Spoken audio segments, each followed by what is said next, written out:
Hi, this is Bobby. I just want to show you some of the fun I have with the gradient tool. I didn't know you could do so much with it, and one day I was just playing with it. And well, let me get started and show you what I do. First of all, I'm going to make the canvas. You see, I've got it over here. Grain size 50%. That's as low as you can go. And the roughness is 0. So I'll get rid of that for the moment. Now, we'll go to the gradient tab, go to the settings, and the middle tab is the gradient tab. Now the blend mode, try normal to start with. And there are so many gradients to pick from. I have found, we'll open this one for the moment. These gradients that have all of these elements, the bars or legs or whatever you want to call them, they tend to work best for what I'm going to show you. But again, as you're playing, you may find other gradients work well for whatever you want to try. Let's go to the gold. That, I don't know why, but I like it. And we'll just pick out, well, what this one will do for the moment. And we're going to try the different types in the gradient. Number one, you've got all of these elements here. We'll go back, try the radiant. Again, not bad. Go to the angle. That's always a pretty one. And that can be worked with, pardon me, quite well. I think that's radiant. I'm not sure what they call that. What is it? Reflect. That's not too bad. And then you've got the diamond.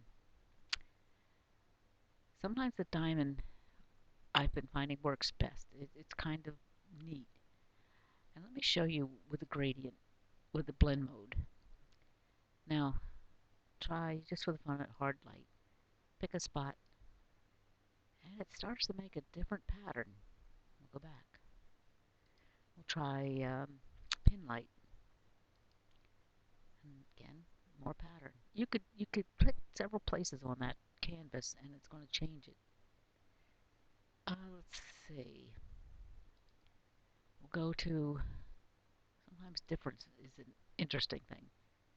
It goes completely dark. If you click again, it comes back to the gold, but it's added all these other little elements. We'll try it again. Kind of pretty. And it goes on and on and on. But for the time being, for what I want to show you, let's just go back to a basic. We want to go to the selection tool. And I choose the magic wand. And for these settings, I choose the spread at 10%. And as you go along, you can change that to whatever you want. Okay, now we're going to take the selection tool. I'm going to choose an area. Just for the fun of it, we'll go there. If you hit Control Shift, that area will remain, and you can go and choose another area. Let's fill it. We'll use the paint tube. Now set it white. Let's see what happens if we go with metallic. It's kind of a nice silver. And I've got the pressure setting pretty high. If you go down lower, it's not quite as dramatic as you can see.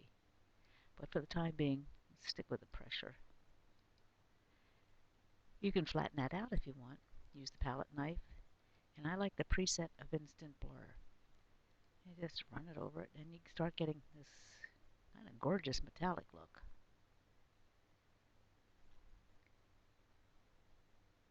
Okay, let's try another area selected.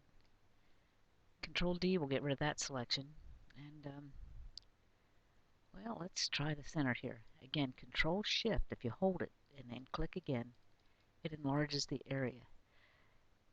Now, whatever you fill this in with, it's going to have lines, and I think it's picking up these. See how the gradient runs?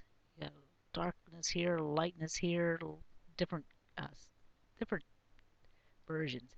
Let's try the glitter tool.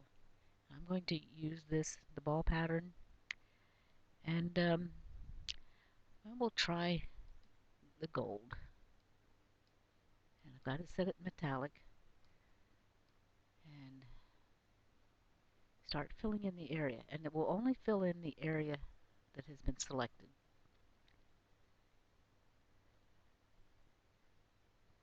All right. Now, again, use the knife and go over it. And it's developing a beautiful pattern. At least I think it is. Now, let's choose another area. Let's go here, Control Shift, and it's picking up quite a bit. Now, if you have a sticker that you like, let me see what I've got as far as, do I have any flowers? I'm gonna go, who knows? Goomb? What's that? Starts filling it in. Kind of nice. Or you want it darker? You can use any of these because they're all brushes. Let's see, trees. What do I have? And fill it in with your trees. Whatever you like. But you go through all your stickers and choose one you like. Let's try another area. I'm going to select here. That'll do for the moment. Now let's go up to the canvas setting. And you see this grain that I have selected at this moment? I'm going to take that up to 100%. Come down to the roughness. Let's try 50%. See if it works. You notice the canvas pattern? Now I'm going to take the brush, that's the watercolor, and go to white and see how, there we go. See, it's just filling in areas of the canvas texture. You take away the control, get rid of that selection, and go back to the grain setting. Take it down to 50, as low as it'll go. Roughness, 0. The pattern on the canvas disappears, but where you paint it over it, you've got that marbled look. So anyway, this is just some of what I have found you can do with the gradient. I think you could have fun with it, and in fact, let me show you some of the things that I've done. Just run through this. And these are some of the patterns that I've managed to come up with and playing around with the gradient tool and all the other various tools we have at our disposal. So, what can I tell you? Have fun.